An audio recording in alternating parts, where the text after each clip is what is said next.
چې دا ستاسو په دې جومات کې د جامع مسجد کې به نبی کریم صلی الله علیه وسلم په یاد کې او د هغوی په سیرت کې دغه مبارکه اجتماع جوړه ده. زه به هم د پیغمبر علیه السلام متعلق یو څو خبرې کوم او زما د غرونه حافظ صاحب بشیر جان، حافظ صاحب، مولانا عبدالسلام عارف صاحب او زمونږ ګران قدر زوړ او مشر حافظ حسین شاه صاحب،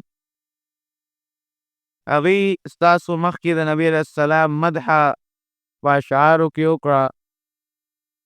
او زما نه پس به هغوی انشاءالله نعتباني کوي. خو لویه خبره دا ده چې زمونږ به دې مجلس نسبت د دې مجلس تعلق د نبی کریم صلی الله علیه وسلم سره دی.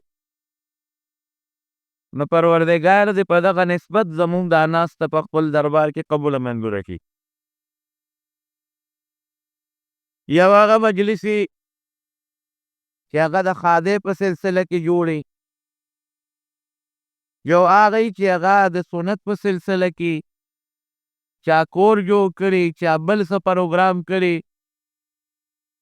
او نن زمونږ د دې ناستې تعلق چا سره درمو؟ د نبی علیه السلام مبارک سره. نو دا ډېره مبارکه ناسته ده. د لږ ساعت ناسته را شکر دی تاسو په ښه محبت راغلي یې. الله ذوالجلال دې زمونږ دا لږه ناسته په خپل دربار کې قبوله منظوره کړي. وہ یاد وساته در قوم او هر ملت د خپل مشر یاد کوي. څوک ورته کلیزه وایي، دا زما د نیکه، زما د پلار، زما د کاکا، زما د بابا کلیزه ده، کال پسې یاد کوي. څوک ورته برسی وایي، دې کې دا غرض دی چې هغه خپل مشر یاد کړي، هغه پسې صدقه وکړي، د هغه تاریخ بیان کړي، د هغه د ژوند نقشه مخکې کړي چې خلکو نه دا مشر هیر نه شي. زمونږ د ټولو په شریکه مشر او زمونږ عظیم راهنما، د ټولو پیغمبرانو د رسولانو سردار نبی کریم صلی الله علیه وسلم موږ د هغوی په یاد کې ولې پروګرامونه کوو؟ موږ د نبی کریم صلی الله علیه وسلم په سیرت کې ولې خبرې نه کوو؟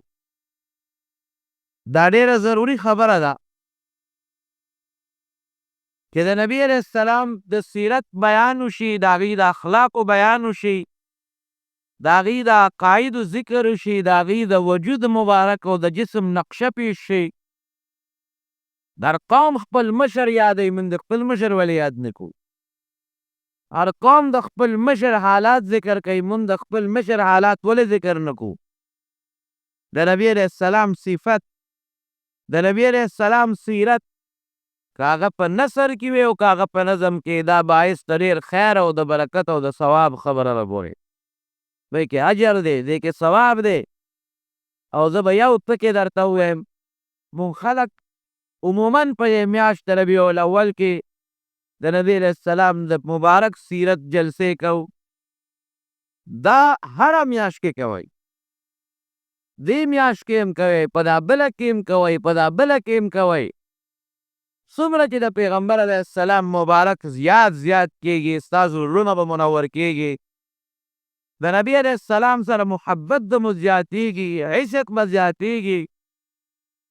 او لویه خبره دا ده چې د خپل عظیم پیغمبر به درنه هېرېږي نه، دا به مو په دې زړه کې پروت وي. نو بهر کې دغه د سیرت جلسې چې هغې کې د پیغمبر علیه السلام بیان کېږي، د هغې سیرت بیانېږي،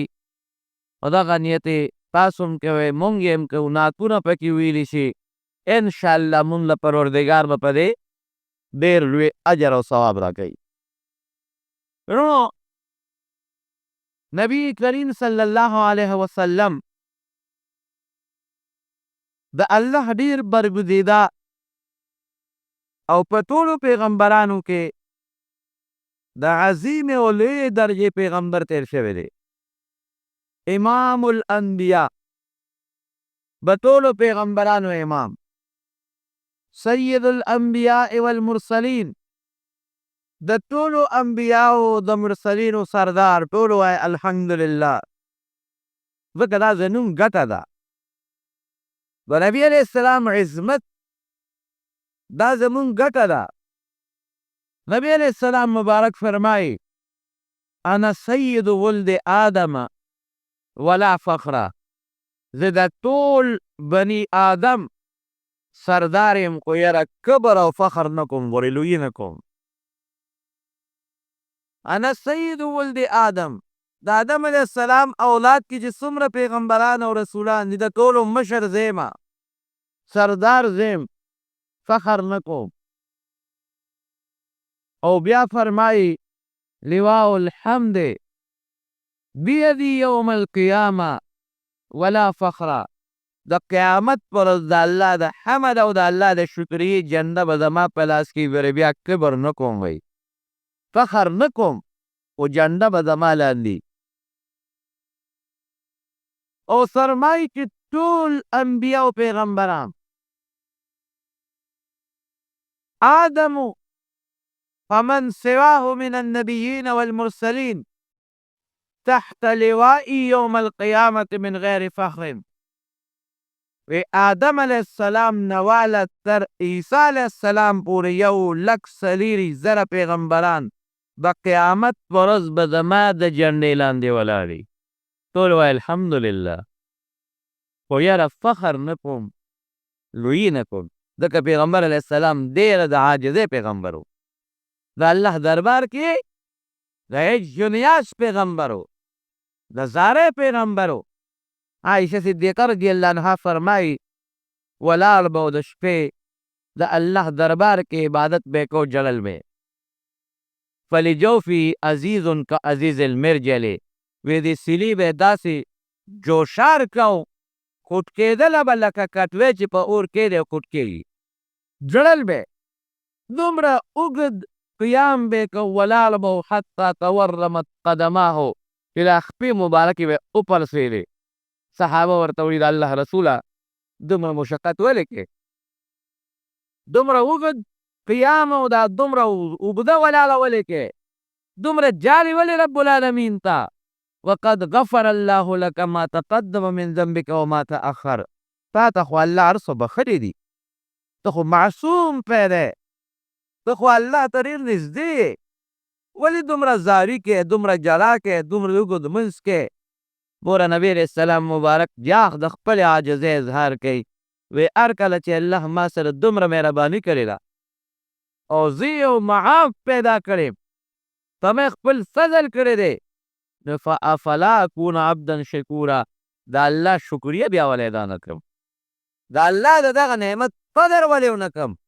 د الله شکر به ادا کړم، د دې نه زیاته ولاړه به د الله په دربار کې کوم. نو د نبي علیه السلام خاصیت ته وی زه پیغمبر یم، نبی یم، رسول یم، خو ګورې ورسره د الله بنده یم. عاجزي به نبي علیه السلام ډېره کوه، بندګي او د بندګۍ اظهار به یې ډېر کو. نو فرمایي نبي علیه السلام چې آدم علیه السلام او د هغه نه پس چې څومره پیغمبران دي تحت لواء یوم القیامه، د قیامت پر ورځ زما د جنډې لاندې به ولاړ وي، من غیر فخر، فخر به نه کوم، کبر نه کوم. ټول وایي الحمدلله. بیا فرمایي نبی علیه السلام قیامت پر ورځ ای امت او خپل امت ته وایي تاسو آخر امت یې، انتم الاخرون، په ټولو امتونو نه آخر راغلی یې، السابقون یوم القیامه، خو د قیامت په ورځ به تاسو سره د ټول امت نه مخکې حساب او کتاب کېږي. ټول وایي الحمدلله. راغلی وروستو یې حساب کتاب به د نورو امتونو نه مخکې تاسو سره کېږي. او بیا فرمایي نبی علیه السلام وی قیامت پر ورځ چې زه کله خپل سرات باندې پوری وزم د جنت دروازه به وډبوم د جنت دروازه کې چې کومه کلی ده هغه ورته سوم فرشته به آواز وکړي څوک یې زه به خپل نوم واخلم زه محمد صلی الله علیه وسلم ما سره خپل امت دی وی دې کا عمر کو ستا متعلق ما ته د الله متعلق نه حکم شوی دی چې دې پیغمبر ته به دروازه کولالی د ده نه مخکې د ده د امت نه مخکې به جنت ته بل څوک نه ننوځي نبی علیه السلام فرمایي ټولو نه مخکې به زه جنت ته ځم جنت دروازه به ټولو نه مخکې ما ته کولاویږي زه او زما امت به مخکې جنت ته ځو هغې نه پس به مې پیغمبرانو د هغې امت جنت ته داخلېږي ټولو وایي الحمدلله دا د نبی علیه السلام برکت دی که نه ټول په یو ځل درود شریف ووایئ اللهم صل وسلم على سیدنا ومولانا محمد وآله وصحبه اجمعین دا د حضور پاک شان دی ستاسو د خپل پیغمبر شان دی دا غوږ واچوئ او د خپل عظیم پیغمبر سره څومره مینه څومره محبت زیاتي هغه به انشاءالله ستاسو د فعلې خبرې ورونو ډېرې خبرې به تاسو اورېدلې او ډېر تاریخ د هغې د پیدایش د هغې د معجزاتو دا به تاسو اورېدلي پوها باندې حافظ بشیر جان یو قدغن لګولی دی وی نن به تقریر له ما په خوښه کې او که زه درته څه ویم هغه به وایې ډېر زورور خو دی بشیر جان حافظ او په ما د خدای شان دی دا نعتخوانان ډېر ګران دي ځکه دا د نبي علیه السلام مداحین او صفت خوانان دي نو زه یې قدر هم کوم او دی زورور هم دی او پهلوان هم دی یریږم هم تی ګورې پهلوان هم دی زه هم خدای دې چاله په ډغره نه وروځي یعنې خدای خبر چې خپلې پوښتنې به ماته یو که پردی نو ما ته وایي چې نن به ته زما په خوښه خبرې کوې هلکه څه وویمه وی د نبی علیه السلام د وجود مبارک نقشه دلته بیان کړه د هغې د ظاهري وجود مبارک نقشه راته وښایه ځکه چې د هغې نور کم سیرت دی او پیدایش دی او معجزات دي او جهادونه دي او غزوات دي هغه مونږ اورېدلي دي د ده خواهش دی زمان دا خوښه ده چې نن د نبي علیه السلام مبارک د وجود نقشه را مخکې کړو چې حضور پاک مبارک څنګه شکل و څنګه قد و څنګه گفتار و څنګه رفتار و څنګه ویښته و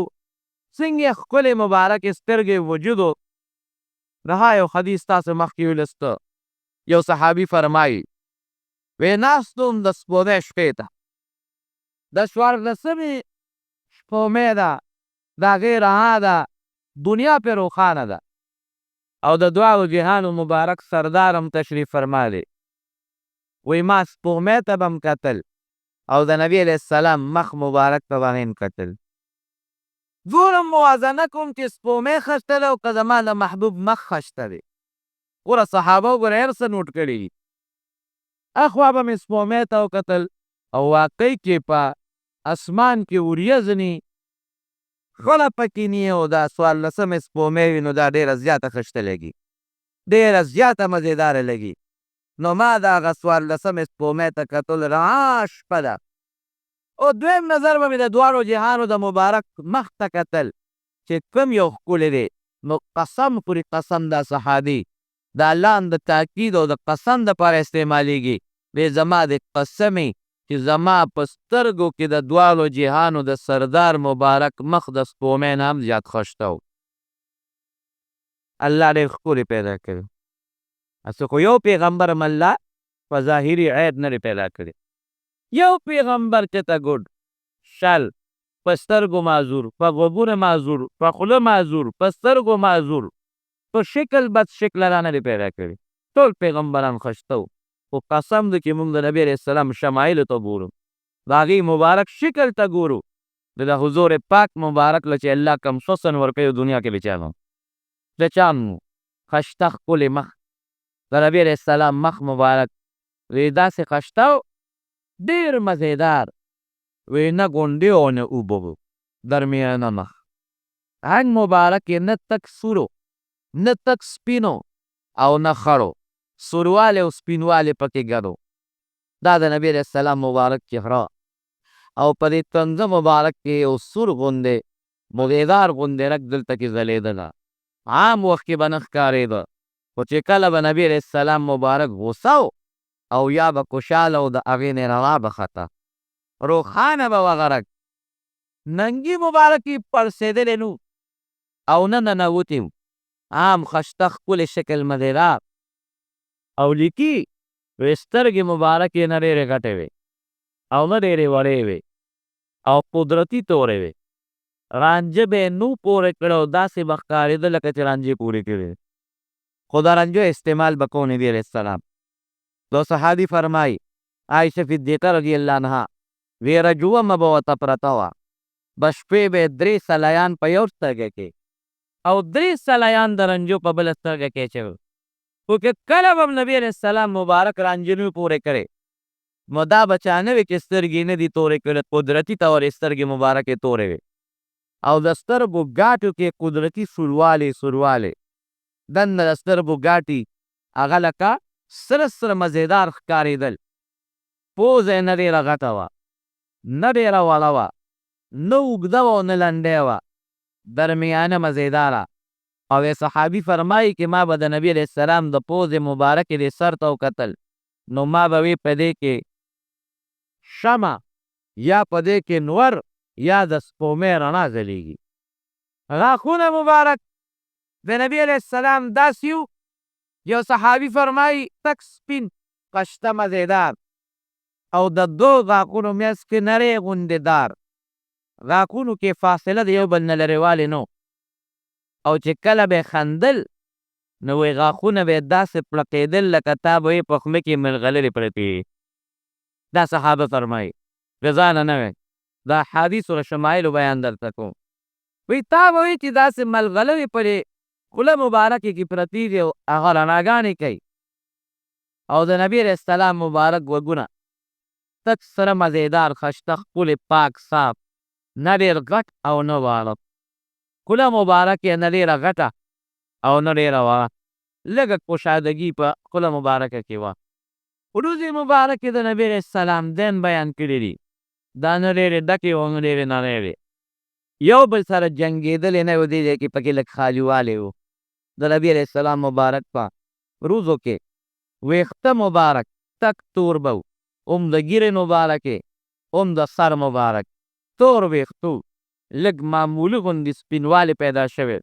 د صحابو دومره محبت و د نبي علیه السلام سره چې هغه سپین ویښتې هم وله شمېرلي دي. چا وی 14 چا وی 17 چا وی 40 ځکه ویښته کله پکې تورو کې او سپین کله ښکاره شي، د صحابو به هغه شمېرل 14 دي، بل وی ما شمېرلي 12 دي، بل وی ما شمېرلي 40 دي. دې معمولي غوندې دی، ځینې لاندې دې ځای کې یو څو سپین ویښتو، دې ستنو کې یو څو سپین ویښتو، دا کې ږیره مبارک او سر مبارک مکمل تور، سر به یې پرېښودی و نبي علیه السلام، 3 قسمه ویښته به یې ساتل، کله به یې د غوږونو د پوڅکو پورې، کله به یې د سټه پورې او کله به یې د اوږو پورې ویښته ساتی. خو د نبي علیه السلام مبارک عام ویښته به د دې ست د لیمنې پورې د حج او د عمرې په موقع به یې خریل، که چې وبه یې خرل بیا به یې څه کړل، په صحابو د یې تقسیمول. برکت منئ که نه منئ؟ منئ که نه منئ؟ ولې زمانه داسې را روانه ده چې څوک برکت نه مني، څوک یو شی نه مني، څوک بل شی نه مني. من به هغه خبره کوو چې کومه خبره زمونږ د اسلافو زمونږ د اهل سنت والجماعت مسلمه د عقیدې خبرې د نبي علیه السلام د وجود مبارک یو جز د برکت خاوند دی. داسې ده که نه ده؟ ویښته مبارک چې به کله وخریل چرته هم غورځولي دي، وانکې سر وکړو ویښته کې د غاړې ته وغورځو، د ویښتو حفاظت به کوئ، انسان جز دی بېځایه به نه غورځئ. لیکن د حج په موقع نبي علیه السلام چې سر مبارک وپرایه، حضرت ابو طلحه رضی الله عنه هغه ته یې اواز کړی دې خوا راشه، یها دا ویښته مبارک واخله او په دې ټولو صحابو 2 ویشه. دا څه دپاره؟ دې دپاره چې دا صحابې ځان سره د برکت دپاره وساتي چې په ځمکه ونه غورځېږي، هغه د حضور پاک مبارک ویښته نن د دنیا ګوټ ګوټ ته رسېدلي دي، ځای په ځای پراته دي، په لیو لیو په لندن کې شته، لندن کې، په روس کې او په آذربایجان کې او په ازبکستان کې، په دا لویو لویو هغوی چې هغه کنز میوزیم جوړ کړي، عجایبګرې جوړ کړي، په لندن کې لوی عجایبګر دی، د نبي علیه السلام مبارک ویښته پکې پراته دي، د دنیا ګوټ ګوټ ته رسېدلي دي، او الله ګواه دی چې د نبي علیه السلام مبارک د ویښتو دیدار ما ته هم الله را نصیب کړی دی. تاسو به هم کتلي د نوحاجي آباد کې هم شته، خو نه ما خوب ولید یو وخت کې حضور پاک مبارک دغسې یو کرسی باندې ناست دی، زمونږ د کلي یو نهي دی، اوس هم شته زمونږ په ګاونه کې، او یو حاجي صاحب دی زما ډېر ښه نږدې دوست دی، ما وی نبي علیه السلام مبارک له هغه نهي سر خورئ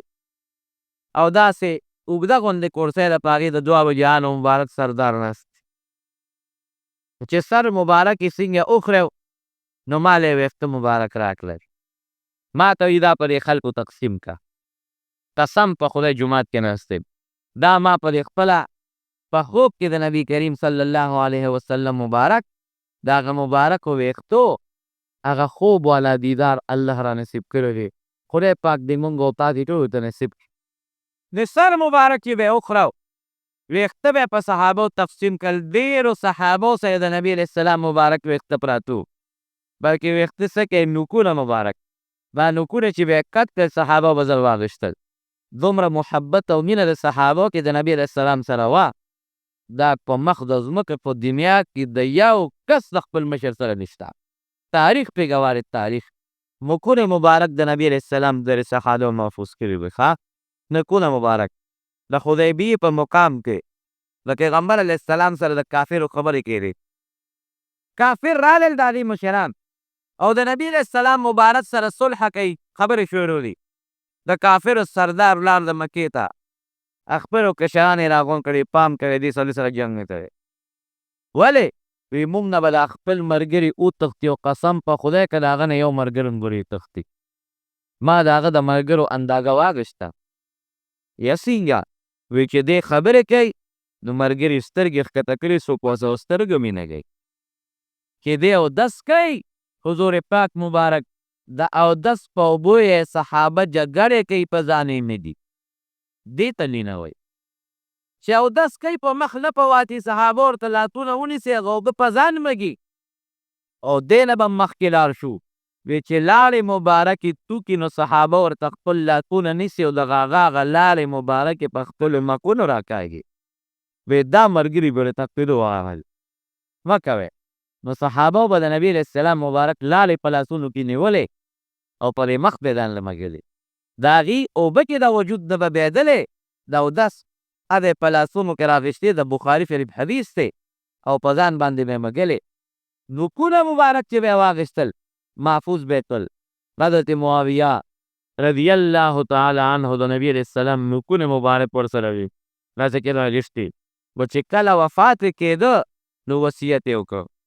وی عمل مې پته نه لګي چې الله به راسره څه کوي، ګوره صحابه دومره عاجزان دي، حالانکې دې د وحی کاتب دي د نبي علیه السلام، وحی به یې لیکله، د نبي علیه السلام مبارک اوښی دی، د مسلمانانو مشر دی، بیا څه وایي؟ وی پته نه لګي چې ما سره به الله په قبر کې څه دی،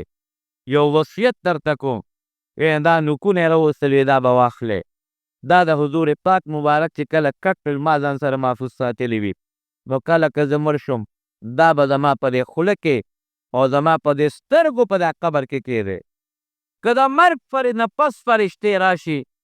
او ما سره حساب او کتاب کوي او ما سره سوال او جواب کوي او ما نه تپوس کوي،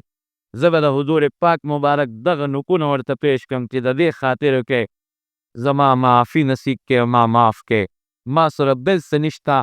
دغه د حضور پاک مبارک نوکونه مې دې خوله کې نیولې دي، دې سترګو کې مې راویلي دي، د دې په خاطر راته بخښنه وکړې، دا همره صحابه کرام په خپل محبوب باندې عاشقان وو، نن د نبي علیه السلام په عشق کې مونږ جلسه کوو، د هغې په سیرت کې مونږ جلسه کوو، څوک وایي دا بدعت دی او څوک وایي دا ناجایز دی او څوک وایي دا ناروا دي، هلکه مونږ چې دا کومې خبرې کوو دا جایز دي که ناجایز دي؟ او صواب خو بلې وي، زه خو د خپل خوب پیغمبر تاریخ بیان، د خپل خوب پیغمبر صفت بیان د هغې د مبارک شکل بیان کوم دی کې دا ناروا اوسه دي دا هر وخت کوئ ربیع الاول کې هم کوئ ربیع ثاني کې هم کوئ جمادی الاول کې هم کوئ هره میاشت کې تکړه شئ چې د نبي علیه السلام مبارک یاد زموږ نه هیر نه شي او دا زموږ په دا ذهن کې یاد پاتې شي ښایسته ښکلی شکل لاسونه مبارک د نبي علیه السلام غټ مو عام مزېدار له معمول متعلق مړی لیچ یو ښایسته ښکلې سپینې مزېدارې یو صحابي فرمایي په مدینه منوره کې حضرت عثمان ابن مظعون رضی الله عنه وفات شو د هجرت نه پس لومبي دا صحابي وفات شو وایي ما ته نبي علیه السلام مبارک حکم وکړ چې ورشئ یو تیږه راوړه چې په دا قبر په دا سر یې کېږدي چې موږ ته پرې دا خپل ورور معلوم وي چې پېژنې وایي زه لاړمه زور مې ولګو او تیږه مې راوچته نه کړی شوه ډېره غټه وه وایي د نبي علیه السلام مبارک په خپله ورغی قسم دی عجیبه شخصیت الله ورکړی ځان به یې داسې جدا نه حسابو بس به یې نه کول چې ګنې زه په دې ټولو کې یو جدا شخصیت یم صحابو کې ګډ به ناست و ګډ چا به نه پېژنده وی نبی علیه السلام مبارک په خپله ورپاڅېد چې ورغې ویلې چې ښکاره کړې مټې یې داسې لکه مې سې اوچت کړ او هغه تیږې پر یې خپلو دواړو لاسونو باندې ونیوله چا راوچتولی نه شو نبي علیه السلام مبارک یې اوچته کړه وی قسم دی چې اوس مې هغه منظر په دا سترګو کې پروت دی د حضور پاک مبارک هغه سپینې لیکې راته اوس هم په دا سترګو کې پرتې وي ښایسته ښکلې لیکې او طاقت پکې څومره و هغه تیږه بل چا نه شو اوچتولی نبي علیه السلام مبارک راوچته کړه په مکه مکرمه کې یو لوی پهلوان روکانه راغلی و روکانه وایي نبي علیه السلام ته وی ته د الله پیغمبر وی د پیغمبر خو ډېر لوی طاقت وي د پیغمبر طاقت د څلېښتو جنتیانو برابري د یو جنتي طاقت د دنیا د سلو ځوانانو وي د پیغمبر طاقت د څومره جنتیانو برابري 40 به یو جنتي طاقت د دنیا د څومره ځوانانو وي د سلو خو د پیغمبر طاقت څومره شو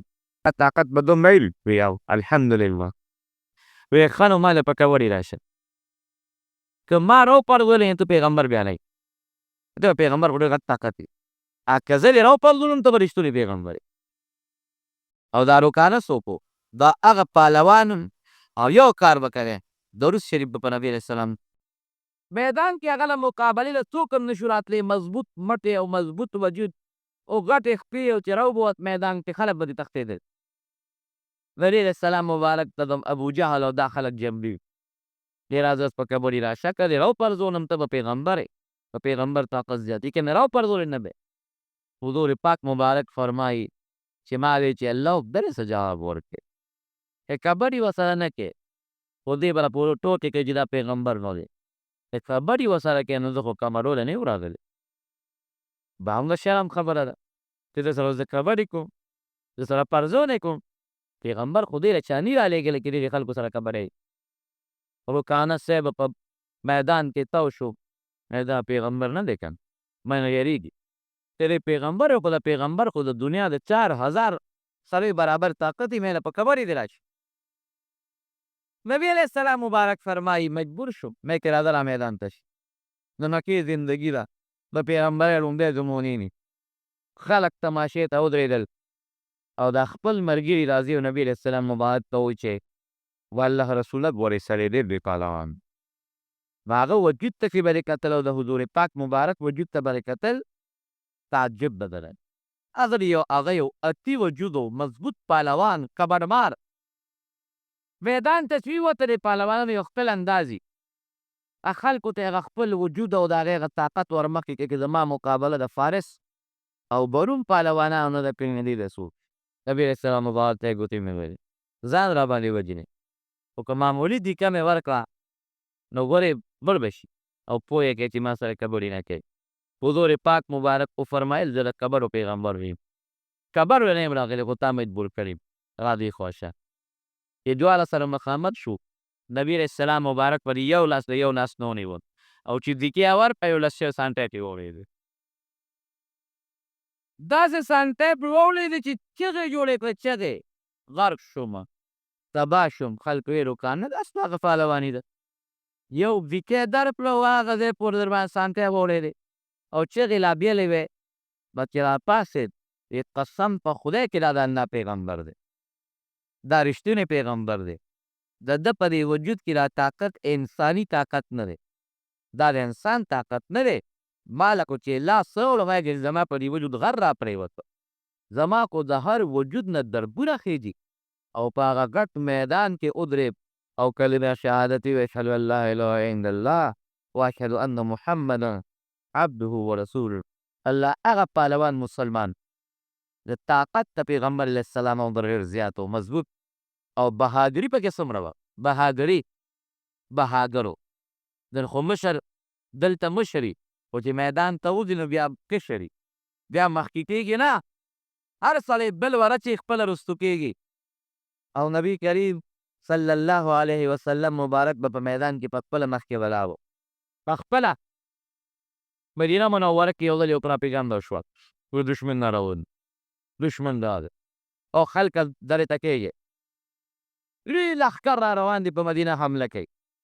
نبی علیه السلام مبارک د ابوطلحه نه یو اس وغوښتل شا واسطې راول او په اس باندې کته هم نه وه،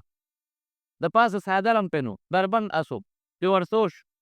او اس یې د مدینې منورې نه بار وځغلو. یو خوا حاجي خلکو یې صاحب لښکر دی موزوئ پرېږدی ما، یو خوا بل خوا اس یې وځغلو واپس راغی. لم تراغو لم تراغو مه یریږئ مه یریږئ ما اینا شعر مونږ خو اوس هم هېڅ هم ونه لیدی، هېڅ هم نشته. دا بهادري وه د نبي علیه السلام. د دې دومره پراپیګنډ نه و چې په مدینه منوره کې خلک یریدل او حضور پاک مبارک د هغه لښکر یره نه محسوسوي، دی غورځي. د حرین په میدان کې روان دی نبی علیه السلام د زرګاو لښکر ورسره دی او د حوازن قبیلې تیرانداز ورته په درو کې ناست دي. د غشو باران یې شروع کړ، ناګهاني باران و، صحابه ټول یو قبل خوا منتشر شو، منډې کړې. پیغمبر علیه السلام یوازې پاتې شو، یو څو کسان د شمېر ورسره دي او د غشو باران دی ورباندې، ټول یو خوا بل خوا تتر بتر شو، منتشر شو او نبی علیه السلام مبارک په هغې کې اس له زور ورکوي مخکې کوي، اوښې له زور ورکوي چې مخکې شي مخکې شي. او صحابي فرمایي چې ما واګې راټینګې کړې وې، ګورې که اوښه مخکې شوه چې ته په غشي نبي علیه السلام مبارک زخمي نه شي. او حضور پاک مبارک هغه اوښې له دوکې ورکوي، وایي چې ما اوښه نه پرېښودله، کوز شو د اوښې نه او ورمنډه یې کړې. انا النبي لا کذب انا ابن عبد المطلب، زه پیغمبر یم، دروغ خبره نه ده، دروغجن پیغمبر نه یم او زه څوک یم ما وپېژنئ، زه د عبدالمطلب میسې مې ګورئ، پیښتې والا نه یم، قریشي او د بنو هاشم قبیلې سره مې تعلق دی. یو جنګ کې چرته هم نبي کریم صلی الله علیه وسلم تښتېدلی نه وي. یو صحابي له تپوس شو په حنین کې تاسو تښتېدلی وی که نه؟ هغه دا نه و چې نه، ځکه هغه جګړه کې خو څوک یو خوا منډې منډې وایي که نه، څه وایي؟ وایي زموږ پیغمبر نو تښتېدلی. وایي ستاسو نه تپوس کوم تاسو تښتېدلی وی که نه؟ وایي مونږ پرېږده مونږ پیغمبر نو تښتېدلی. شکست دې ته وایي چې د قوم مشر وتښتي، که کشران وتښتي خو بیا به را یو ځای شي که نه، چې مشر وي او چې مشر په ځای ولاړ وي دې ته فتحه وایي. خو مونږ پرېږده مونږ خو منډې والې خو بیا رالو. او کامیابي دا وه چې زمونږ مشر نبي کریم صلی الله علیه وسلم پر اعلان ولاړ و، چېرته نه دی تښتېدلی. بهادري پکې دومره وه نبي علیه السلام کې، حسن یې مزېدار او ښه شته، سترګې ښه شته، مخ مبارک ښه شته، ست یې اوږد اوږد د نبي علیه السلام نری مبارکه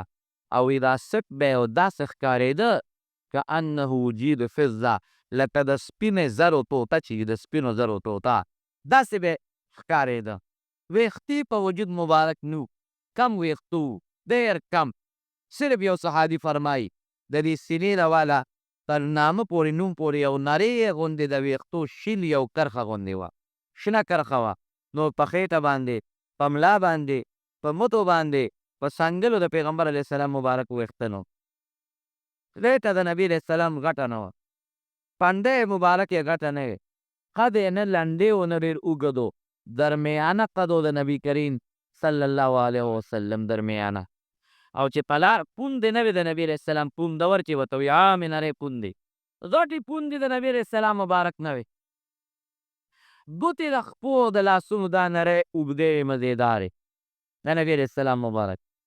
او چې په لاره به که څنګه به که ځمکې ته به لږ مایل که، ځمکې ته داسې به نه ته چې دا یو خوا بل خوا ګوري، ولې؟ خلکو له په مخه زنانه هم راځي، خلکو له په مخه هلکان هم راځي. نو د پیغمبر علیه السلام مبارک عادت به دا و چې سر مبارک به یې ځمکې طرف ته لږ ټیټ او روان به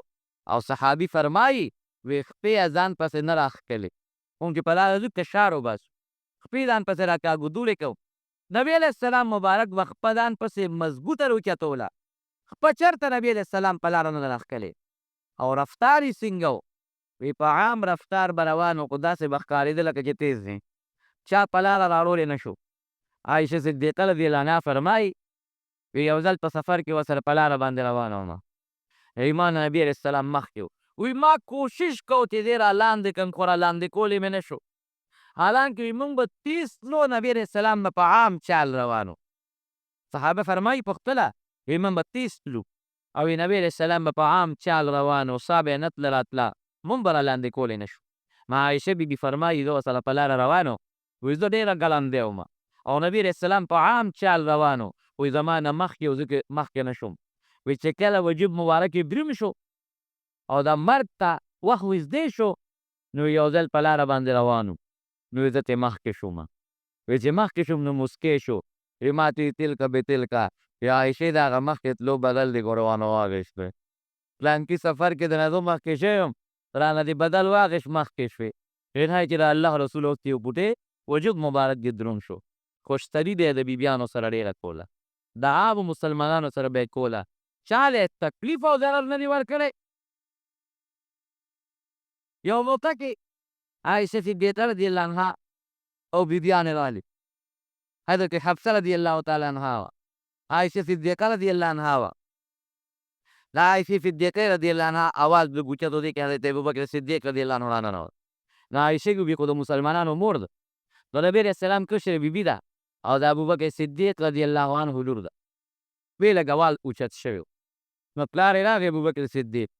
راغی هغه غوسه ورله، وی د نبي علیه السلام په مخ کې ته اوچت اواز کې ورپسې راغی، وی ورپسې نو پیغمبر علیه السلام یې ترمنځ شو. ابوبکر ته یې زه غږ ورته مه کوه. ابوبکر صدیق رخصت شو.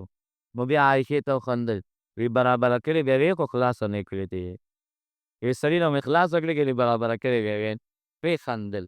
ښکلی اخلاق قسم په الله الله ورکړي. انک لعلی خلق عظیم، ډېر ښایسته ښکلی مزېدار خوی. تپوس ترې کېږي کور کې به نبي علیه السلام څه کول؟ په کور کې دننه وی موږ سره به یې کار روزګار کړم، ځان له به یې پانه مبارکه په خپله ګنډله. وبکي څوک ځان له؟ ځان له به یې کمیس او څادر چې به اوښلې ستن به یې راواخېسته په خپله به یې ګنډله. حالانکې 9 بیبیانې دي ورسره په کور کې،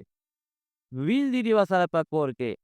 دومره عجیبه د پیغمبر علیه السلام مبارک اخلاق چې جامه ځان له په خپله ګنډي، تیزار مبارک ځان له په خپله ګنډي. ولې دي هغوی به زارېدل د نبي علیه السلام نه، او چې کله به یې بانګ ووی هر څه به یې پرېښودل، جومات ته به لاړ، شیلې به یې ځان نه په خپله لوشله ګورې. ځکه نو دې وخت کې خو څوک داسې کار وکړي که څوک په کور کې ستن راوالي په لاس کې، یا په کور کې یو انسان شیلې ولشي، یا څاروي ته خدمت وکړي او یار دوست ته دې هله وي نو در پورې به خاندي. اوهو دا پلانکې سړی کې دی دا داسې دی، په ښځې نه مجبوره دی، دا کوي دا کوي، دا اخلاق نبوي دي. ته خپله به نبي کریم صلی الله علیه وسلم مبارک اسامه ابن زید دا د پیغمبر علیه السلام نمرئي زوی دی. ګوره نمرئي اسامه نبي علیه السلام سره په دا پتین متا سهاست و، قم یې راوبیده، قم پوزه یې راوبیدله. بیبو ورته وایي عایشې صدیقه وی راکه د الله رسوله دا اسامه د ماشوم کې دا پوزه وله پاکه کړ. وی نه دی وله پاکوم. قسم په الله اسامه چې د مرئي زوی دی وګورې پاک مبارک په دغه نیازبین لاسو ورته پوزه په خپله پاکه کړه. وی عایشې احبیه فاني احبه، مینه ورسره کوه زما دې بچي سره مینه ده. د مریانو سره دونه مینه څوک به وکړي د یو خپل نوکر یا د یو خپل همسایه یا د یو خپل زمیندار بچي خیرن خچن څوک به په خپل پتون ځان سره کښېنوي جواب راکړې او بیا د هغه پوزه به څوک پاکه کړي؟ قسم دې د خپل بچي پوزه څوک نه پاکوي چې پوزه د ماشوم راوبېږي ښځې ته اواز کړي راشه یې ماشوم پوزه پاکه کړه. ځکه نه په دې ناستو خلکو کې څومره ناست یې چې د خپل بچي متیازې به هم غورځولي؟ جواب راکړئ که نه؟ که ته ډېر کم به داسې چې د خپل ماشوم پوزه به یې پاکه کړي یعنې چې ښځه یې یوازې ته وکړي راتې دا پوزه ورله پاکه کړه او د دواړو جهانو مبارک سردار د خپل مرۍ د زوی پوزه په دغه مبارکو نیازبینو خشته او لاسونو باندې پاکه کړې ده دا د حضور پاک مبارک اخلاق دي پروردګار داسې کوي په مونږ کې پیدا صحابو سره به خندا هم کوله ګورې دا تند او تیش طبیعت یې نو چې تندې را پرسولې او هر وخت یې زمرې د برېتو نیولي او غصه ناستي دا صفت پکې نو صحابو سره به ناستو خندل وې مسکې به مسکې او بکر صدیق چې به راغی مسکې به شو ورته او صحابي فرمایي وایي مونږ به ورسره ګپ شپ لګو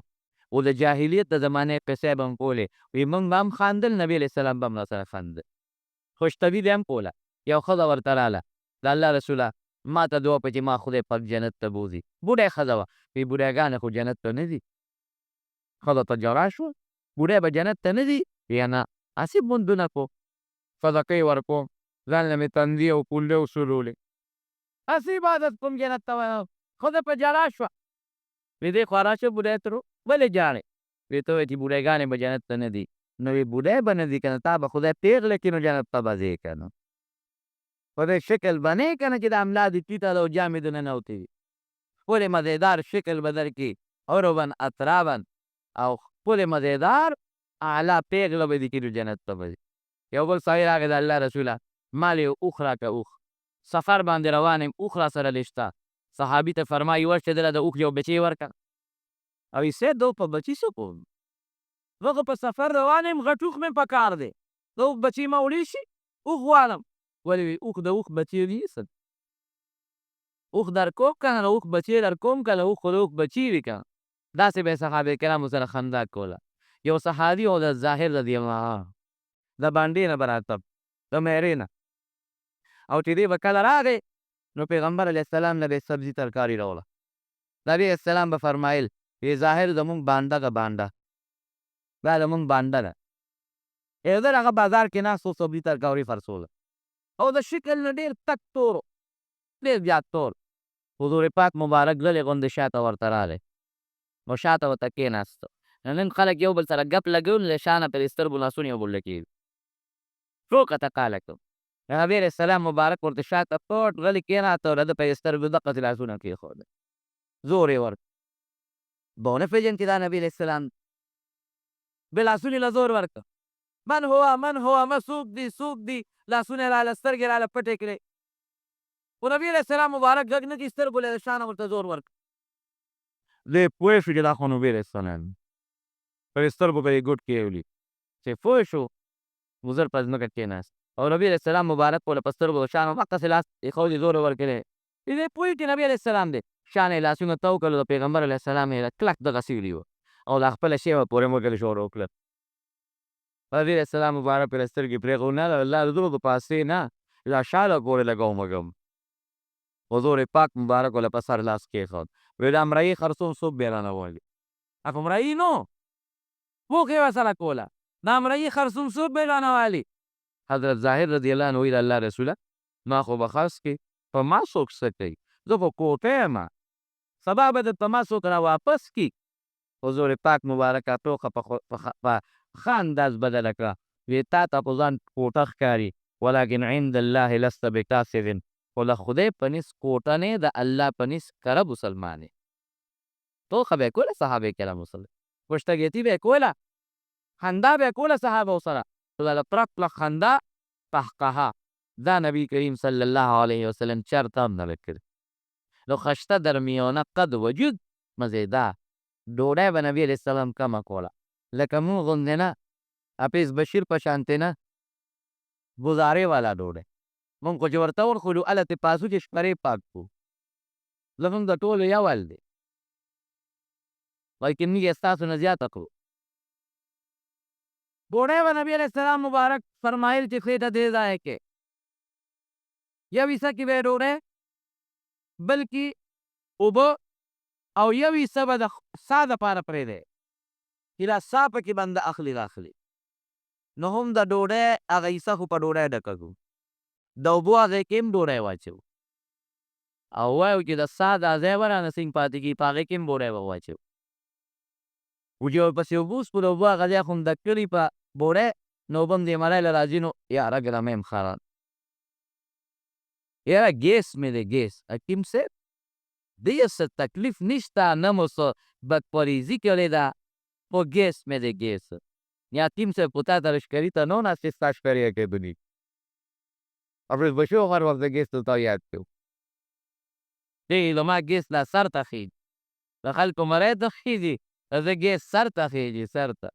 ما ته کله کله حال وایي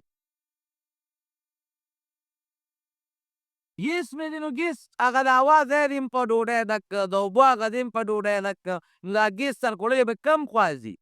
سر ته به نه دی. خدای پاک مبارک د لږ خوراک ته لږ پسند دی او په دا دریو ګوتو د نبي علیه السلام مبارک خوراک ته په څو ګوتو دا زده کړئ ګورې دا د حضور پاک مبارک عادت دی په څو ګوتو به خوراک ته ګپې به یې نه والې ګپې ګپې پېژنې لاس چې ورته ورنوم کړي او سمڅۍ په خولو منډي داسې خوراک نبي علیه السلام مبارک نه دی کوي. چېرته په لوښي کې نبي علیه السلام د بوتو مبارکو خوراک واپس نه یې غورځولی او چې خوراک وکړو لاسونه بیا په هغه غوری د پاسه څنډو. زړه د طریقې د حضور پاک مبارک عادات دا یاد وساتو. بعضې خلک وایي دا خو د نبي علیه السلام مبارک عادت دی د هغې عادت که ته کوې دا ستا دپاره عبادت دی چې ته به د نبي علیه السلام مبارک داسې جامې یو زه داسې اچوم نو دا خو د هغې عادت دی خو د پیغمبر علیه السلام په شان لباس د هغې عادت پلول دا عبادت دی ثواب دی پکې ګورې په دې نیت چې د حضور پاک مبارک په شان شکل د هغې په شان لباس د هغې په شان ځان له شکل جوړول دا بالکل عبادت اتباع د عادیاتو د علیه السلام دا عبادت دی دا مسلمه قاعده ده. خبره مې دې پورې کوله جناب چې خوراک به کم و د نبي علیه السلام مبارک دردېدل به آسان او وجود مبارک درمیانه به او خوله مبارک یې څنګه وه خوشبویي به اتنا خوشبویي زنون د خولې نه خو بدبویي دي چې در باندې دغه یې لمبلې دي څوک را سره ناسته نشي کول څخه بوی رانه ځي او حضور پاک مبارک د وجود نه چې به خوله تله هغې به لکه د مشکو د عنبرو خوشبیني کوله ټول وایي الحمدلله. جوبویه ام سلیم رضی الله تعالی عنها وی نبی علیه السلام مبارک لاس تودو په یې تندي مبارک یې خوله راماته وه ما یو شیشه راواویسته وی بیا چې دا خوله په دا شیشه کې بندوم وی خولې ته مې هغه شیشه ونیوله حضور پاک مبارک راویښ شو څه کوې ام سلیم وی چې صیب تا دا خوله په دا شیشه کې راجمع کوم یې رانه یې واخېسته شیشه او په تندي مبارک یې ګوته کېښوده ټوله خوله یې پکې رانه چونډ کړه دا د پیغمبر علیه السلام مبارکه خوله وی ما ته ام سلیم په دې به څه کوې او نه وی چې صیب دا به د برکت دپاره ځان سره ساتم د خوشبویۍ دپاره او د مریض د شفا دپاره. ام سلیم وی قسم په الله که مونږ کره به څوک ناجوړه شو ما به هغه شیشه راواخېسته چې په کومه کې د حضور پاک مبارک خوله ده او شیشه به مې اوبو کې وواله خوله مبارکه نه صرف په شیشه چې دننه پکې خوله مبارکه پرته ده هغه اوبه د مریض د ورکړې پروردګار به مریض جوړو. دا د حضور پاک مبارک د خولې برکت او وی که چاته به خادي وه ما به هغې کې ګوته ومندله او په وجود به مې لږه خوله د نبي علیه السلام پورې کړه او خادی له به لاړم وی ښځو به وي ام سلیم خوشبویي د کوم ځای پیدا کړې ټول کور کې به د هغې ډډو دې خور و خوشبویي به خوره وه ام سلیم دا خوشبویي د کوم ځای پیدا کړې ده وی قسم په خدای نورو ښځو به مشک او عنبر او قسم قسم خوشبویۍ په ځان پورې کولې خو زما خوشبویۍ ته د چا هم خوشبویي نه رسېدله. ام سلیم د کوم ځای دا خوشبویي پیدا کړې ده دا کوم دوکان کې خرڅېږي دا کوم عطاري سره ملاوېږي چې مونږ هم والو ما وی دا هغه خوشبویي نه ده دا د حضور پاک مبارک د وجود د خولې خوشبویي ده. په کومه لار چې به نبي علیه السلام تېرېده په هغه لار باندې به ته خوشبویي پاتې کېدله. مشکات کې شته وګوره د نبي علیه السلام د معجزاتو تلاف کې صحابي فرمایي چې مونږ به نبي علیه السلام په لار معلومو چې ترې لار تللی دی هلکه څه نه به م پته لګوله وی د خولې مبارکې نه به یې خوشبویي تله هغه په لاره پاتې وه دا لکه عطاري کې په لاره لاړ شي او د هغه عطر هغه خوشبو په لاره باندې پاتې شي نو به په هغې پېژنده چې نبي علیه السلام مبارک په دې لاره تللی دی نو خوله مبارکه خوشبویه ووی لاره اعلی او بیا د هغې نه پس وجود مبارک، خشته ښکلی وجود، نغېدار صحت او د دواړو اولو په درمیانځ کې مهر نبوت، راکوټې غوندې غوټه د کمترې داګې عمره. یو صحابي فرمایي وی رالم د نبي علیه السلام مبارک شاته راوړېدم وی راباندې پوه شو وی ما ویلې دا مهر نبوت به څنګه صحیح کړم وی چې راباندې پوه شو وی راته یې احوال وکړي چې دې خوا راشه وی کمیس صادر مبارک یې ځان نه خوا کړ وی وللم مهر نبوت مې وکت او ډېر د نږدې نه مزېدار خشته خشته کې سره مخ ښکلې کړ. دا د حضور پاک مبارک خشته ښکلې شکل د هغې خشته ښکلې چهره ګڼه ږیره وه د نبي علیه السلام مبارک وله نه ګڼه مزېداره ښکلې ګڼه ږیره وه د حضور پاک مبارک او ویښته به یې غوړایل او په دا ویښتو د پاسه به یې یو کپړه اچوله کپړه به غوړه وه غوړه هر وخت به یې سر مبارک غوړه و او په هغې کې د بیا ګومنځ واله او که چېرته به یې څوک ولیده چې هغه به سر ببرو نو غوسه کېده به ګومنځ نشته چې دې سر کې ووی ببر سر دې نیولی دی په هغې به نبي هم غوسه کېده یې سر غوړوی او بیا پکې ګومنځ وهی خوشبویي پورې کوی وجود پاک ساتئ غسل کوئ لامبئ رانجه پورې کوئ مجلس ته پاک او صفا سوتره دی چې څوک نفرت درله نه کوي. دا د حضور پاک مبارک خلکو ته وینا وه. اوس به ستا په ذهن کې یو سوال راځي چې هر کله د نبي علیه السلام مبارک د وجود دغه خشته ښکلې نقشه ده او ښکلې مزېدار وجود یې دی خشته اعلی درمیانه قد به خلک وایي د یوسف علیه السلام حسن زیات و داسې نه که نه چا تپوس کو وی د یوسف علیه السلام حسن زیات دی که د نبي علیه السلام یاره وی د یوسف علیه السلام زیات دی ولې وی د مصر ښځو چې کله یوسف علیه السلام ولیده عزیزې مصر ښځې زلیخې ته خلکو پیغور ورکړه که نه وی ته ګوره په یو خپل مرئي او په خپل غلام مینه شوې په خپل مرئي دی وی دې سره د خلکو هماله پیغور راکړه قال نسوة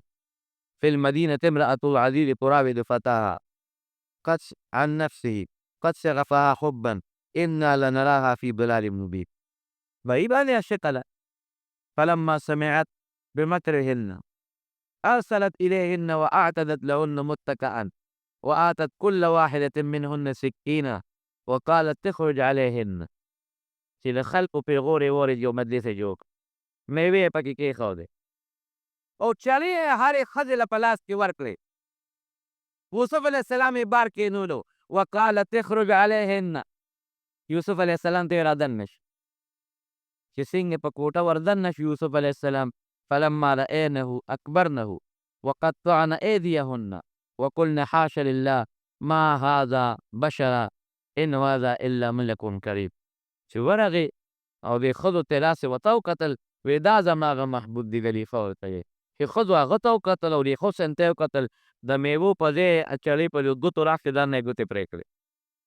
دا وی انسان نه دی دا خو د الله مقربه فرشته معلومیږي نو وایي چې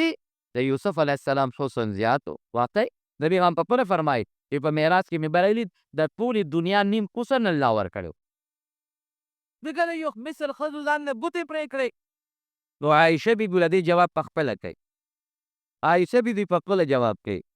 وی د یوسف علیه السلام حسن بېشکه زیات و نبي علیه السلام هم فرمایي چې له دنیا نیل حسن الله ورکړی و ځکه خو چې حسن ته یې د مصر ښځو کتل نو ګوتې یې پرې کړې خو که د مصر ښځو زما محبوب لیدې وې نو د بوتو په ځای به یې خپل سرونه پرې کړی زما محبوب یې نه دی لیدی یوسف علیه السلام بېشکه ښایسته ښکلی شکل مزېدار حسن و ظاهري حسن چې چا به په لومړي ځل ولیده نو فوراً به بیا ګوتې به یې پرې کولې خو چې څوک به ورسره ګډ شو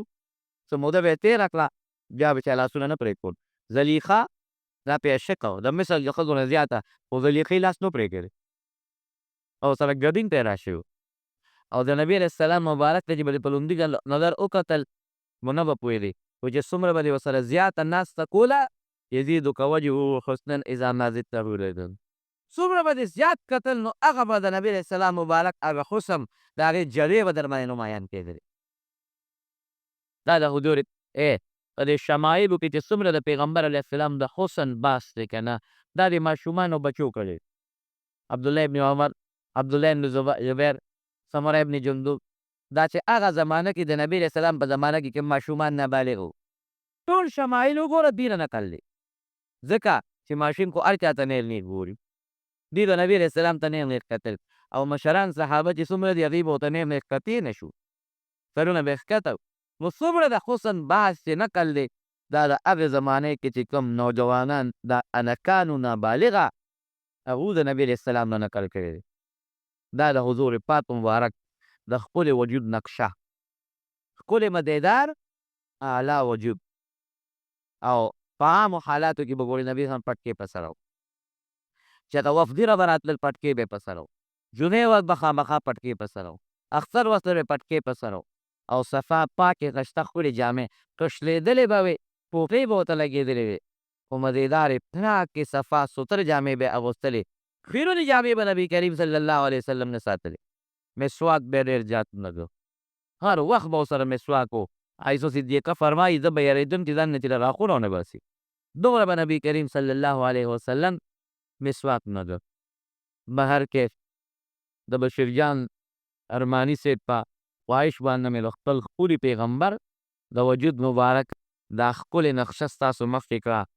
او کوم چې زمونږ په وس کې وي زمونږ دپاره حضور پاک مبارک اسوه حسنه. یو خو د انسان رنګ دی، شکل دی، ویښته دي، دا د انسان د وس نه بار وي. یو هغه ویښته چې د انسان په وس کې دي، هغه شکل چې د انسان په وس کې د هغې جوړول پکار وي چې مونږ هغه د نبي علیه السلام د نقشې مطابق جوړ کړو. مونږ به په الله په دنیا کې هم اجر راکړي، خیر به راکړي، حسن به راکړي، اخر کې به هم پروردګار په هغې باندې مونږ له اجر راکړي، او د نبي علیه السلام مبارک سره به ممکن ده چې الله مونږ د هغه د جنډې لاندې جنت ته بوتلی کړي. دا د حضور پاک مبارک د ښکلې وجود مزېداره نقشه وه. بهر کې ترو یو خبره ستاسو مخکې بله ږدمه چې ستاسو ذهن کې خبره کېږي. د نبي کریم صلی الله علیه وسلم احسانات په مونږ ډېر زیات دي. ما ته منئ که نه منئ؟ لږ دي که ډېر دي؟ ډېر زیات. دومره احسانات دي چې د الله نه پس دومره احسان ته مونږ د بل چا نشته. وولې؟ که د دواړو جهانو مبارک سردار نه وي نو موږ به اوس کافر وو، نو موږ به بوتانو ته سجدې کولې، کیدای شي مونږ یا زمونږ پلار زمونږ وروڼو خدای هم نه منل، لیکن دا خو د هغې د برکت الله مونږ ته مسلماني راکړو، د هغې د برکت نه مونږ ته الله ذوالجلال دین راکړ، ایمان هغې د احسان په بدل کې به تاسو به یې مهرباني صرف به په نبي السلام